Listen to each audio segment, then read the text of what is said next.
Okay, Assalamu alaikum. So everyone who are in the live class and who will watch the recording on my YouTube channel, I welcome you all.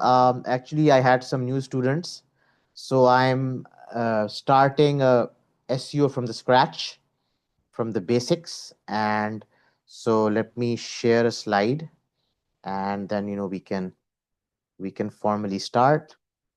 Okay, so starting we start from. Um, what is introduction to keyword research? First of all, what is SEO?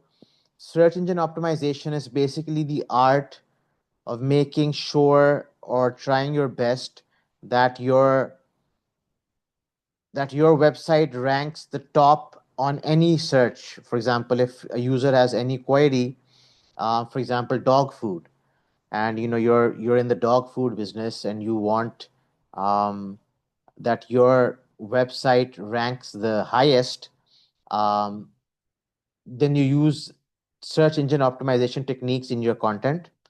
So let me first explain the basic concepts in keyword research. And the first is keyword search volume. Keyword search volume is the average number of monthly searches for a particular search item in a particular location.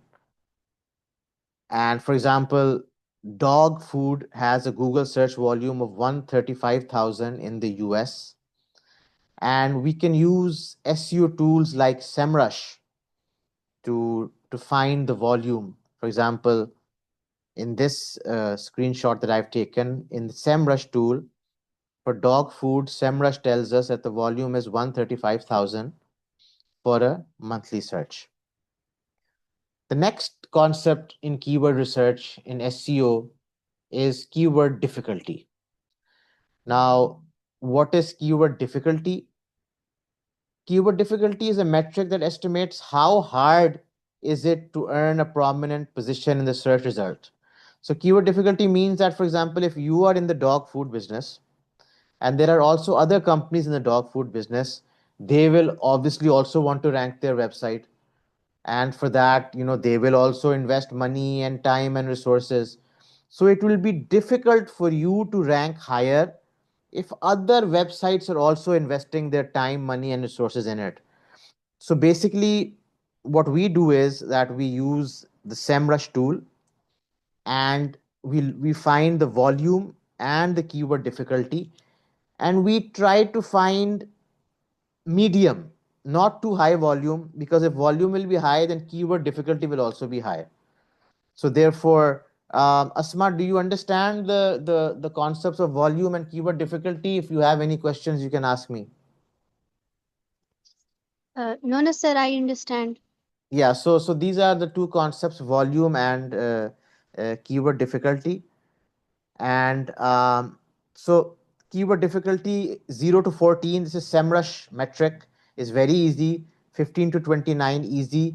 So you will find these numbers when you use the SEM, and you can use the Azad SEO tool.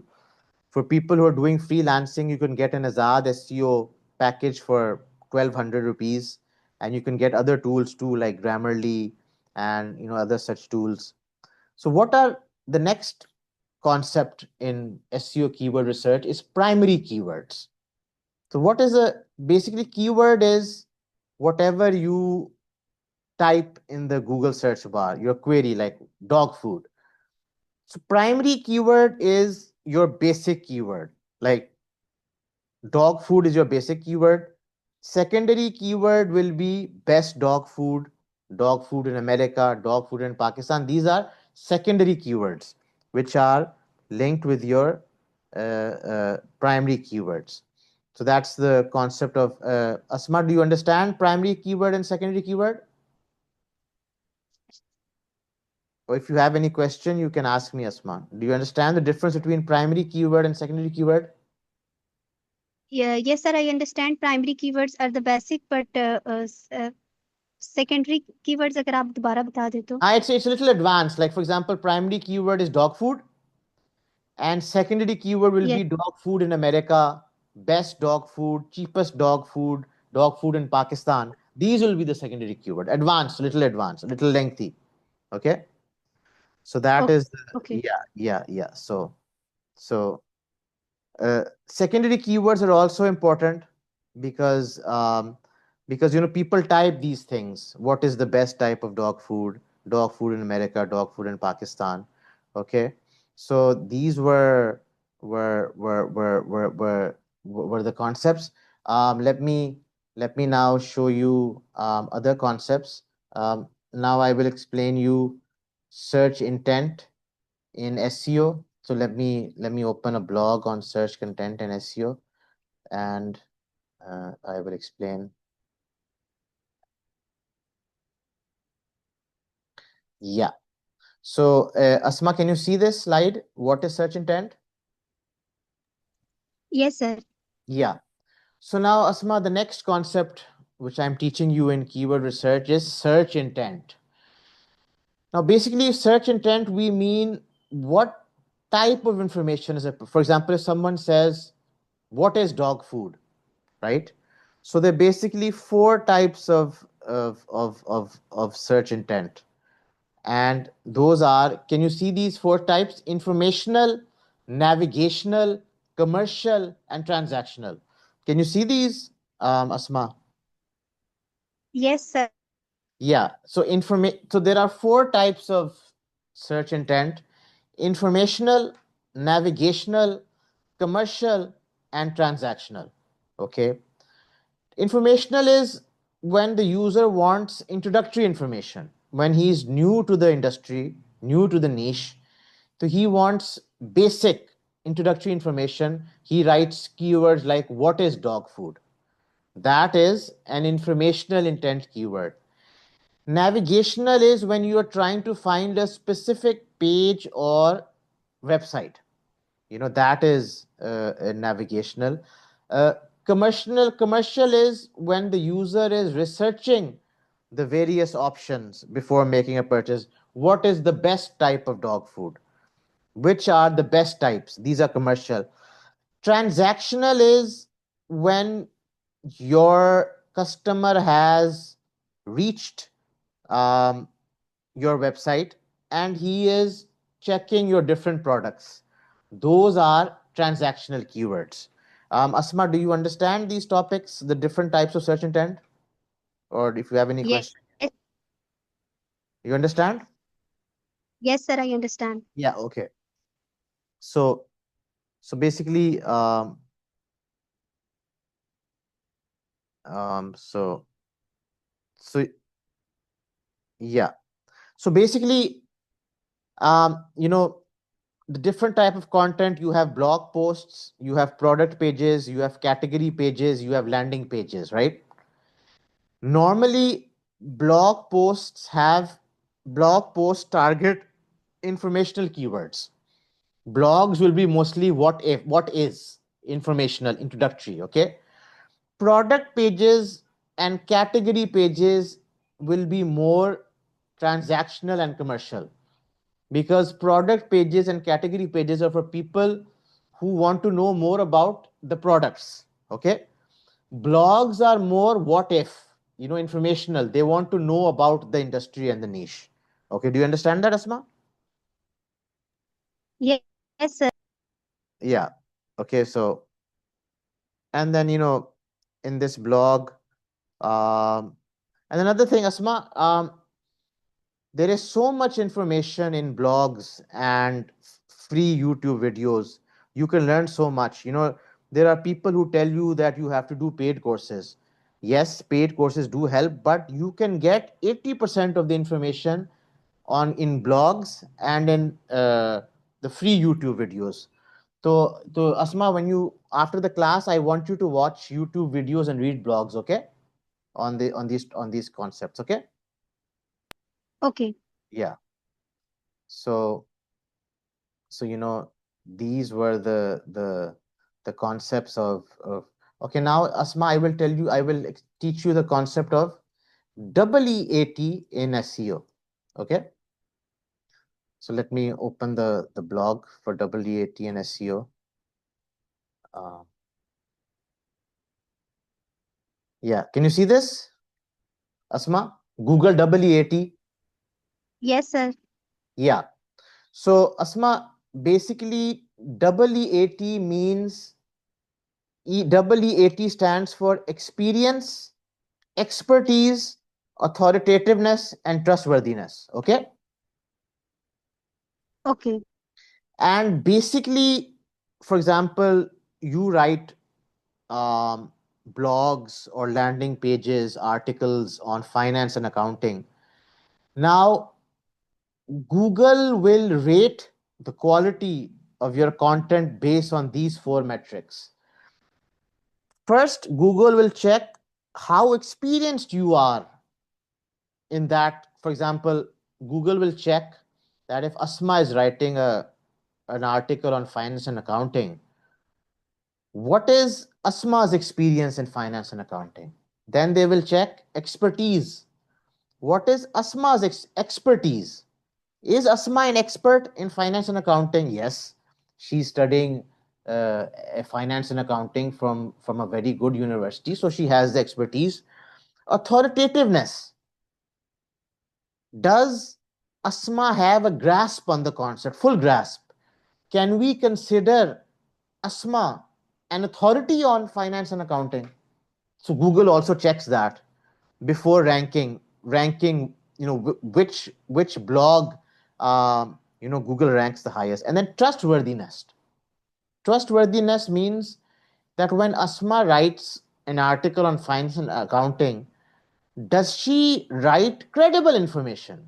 I mean, does she write true information, accurate information? I mean, I hope Google, wants to check whether she doesn't write false information, information without proof, without facts and figures.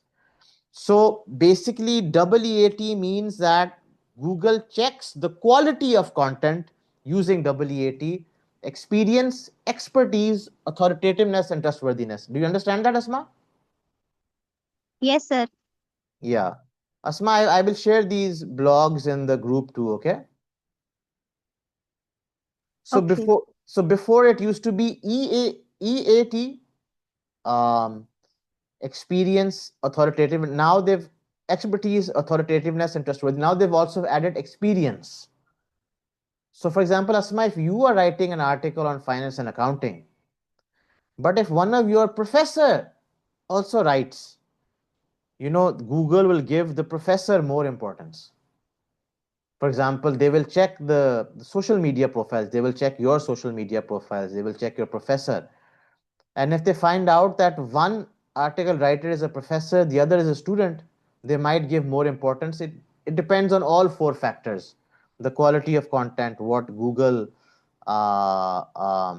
thinks is the best. Um, so okay. So now the next concept that I will teach you, Asma, is topical authority in SEO. And let me open the blog. So I read basically SEMrush blogs because SEMrush is an SEO tool, and I really like their blogs, and you should read their blogs on SEO. Okay, so the next concept that we will discuss, Asma, is topical authority. What is topical authority? Uh, one concept in SEO is domain authority, and by domain authority we mean that how popular is a website, and one metric for identifying whether a website is popular is called backlinks. So backlink is basically when someone is writing, for example, someone is writing an article, blog on finance and accounting, and you have also written an article on finance and accounting, and they like it. So they basically give a link to your blog in the in the in their blog. So that is called um, uh, a backlink. And websites that have a lot of backlinks, they have higher domain authority. But another a concept in SEO is topical authority. A website is a topical authority on a particular industry or in niche. For example, if let's take dog food. So if a website is about dog food, Google will consider it a topical authority if it covers all subtopics in dog food. Then it will be considered a topical authority. Subtopics, Asma, do you understand what a subtopic is?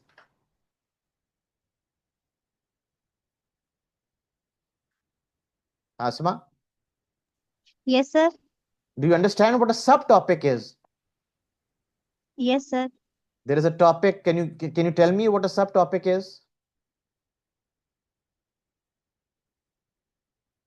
Can you give me an example in finance and accounting?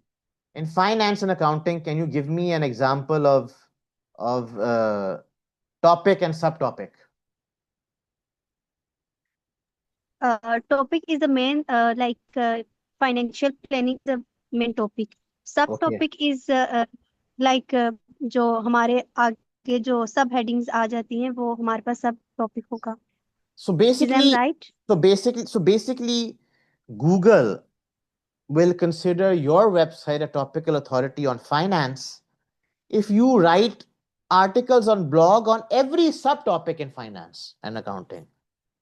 So, for example, if you have a website on finance and accounting, Google will consider you a topical authority only if you cover all the subtopics in finance and accounting. Do you understand that, Asma?